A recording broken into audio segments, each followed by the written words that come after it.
भारतीय संविधान दिवस के रूप में ग्राम सभा चकमाताम में बाबा साहब डॉक्टर अम्बेडकर की प्रतिमा के समक्ष कैंडल जलाकर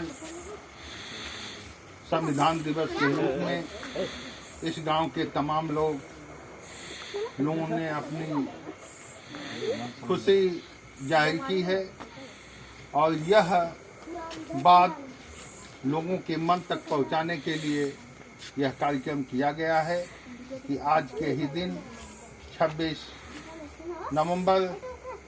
सन 1949 को संविधान का जो प्रारूप था वह तय किया गया था, पारित किया गया था। इसलिए संविधान दिवस के रूप में मनाया जाता है। बाबा साहब डॉक्टर भीमराव अंबेडकर अपने जीवन पर्यंत समाज के लोगों को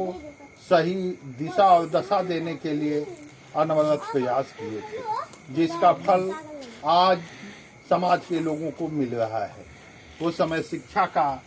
अभाव था, ब्राह्मणवादी व्यवस्था के चलते लोगों को पढ़ने का हक नहीं मिल रहा था और उस हक को पाने के लिए बाबा साहब और बाबा साहब के पिता ने अथक मेहनत किया, जिसका लाभ समाज के लोगों को मिलने का जो आज लाभ मिल रहा है, इसकी देन भारतीय संविधान निर्माता बाबा साहब की है। बाबा साहब ने अगर संविधान में प्रस्ताव पारित नहीं किया लिखा होता, लोगों को आरक्षण की व्यवस्था नहीं किया होता, तो आज भी दलित पिछड़े आदिवासी लोग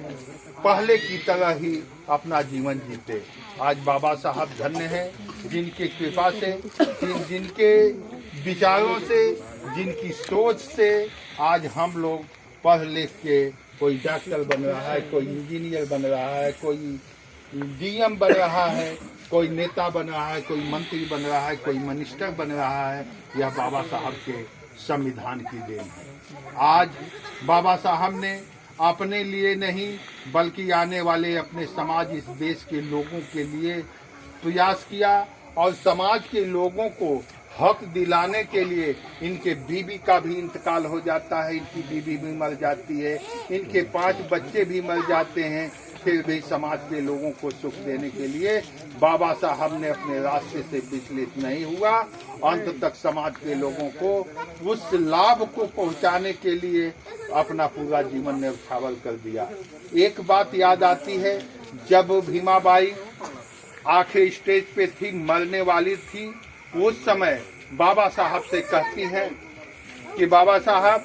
आप कहीं भी हो, आइए, मैं आपसे मिलना चाहती हूँ। बाबा साहब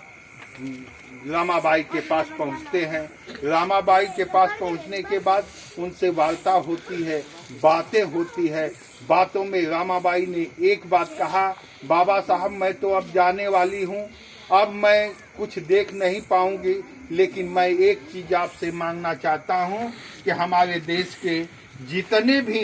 बेटी बेटा हों, लाखों करोड़ों बेटा जो निराश ना होने पाए, उनका हक देने का आप काम कीजिएगा। और इतना कहने के बाद अम्माबाई चली जाती है। बाबा साहब ने उस लक्ष्य को वो भी पूरा करने के लिए भारत का संविधान देकर इस देश के लाखों करोड़ों लोगों को हक दिया। ऐसे बाबा साहब के इस प्रतिमा के समक्ष मैं अपनी बात यहीं खत्म करता हूं और बार बार नमन करता हूं कि आए महापुरुष, आपने जो कुछ भी दे दिया है हम सब लोगों तो पा लिए हैं, लेकिन इस देश के समाज के लोग अभी भी नहीं समझ पा रहे हैं आपको। उनको उतना शक्ति देना, आने वाली पीढ़ी के लोगों को वो लोग मार्गदर्शन दे और हम लोगों के, इस देश के लोगों को अच्छी शिक्षा,